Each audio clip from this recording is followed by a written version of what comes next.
गुलबर्गा शहर है वलियों का।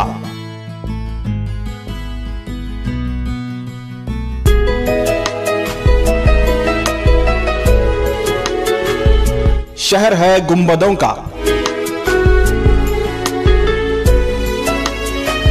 जहां बरसती है रहमतों की बारिश। यहां मौजूद है शहंशाह दक्कन ख्वाजा बंदा नवाज गेसो दराज की बारगाह।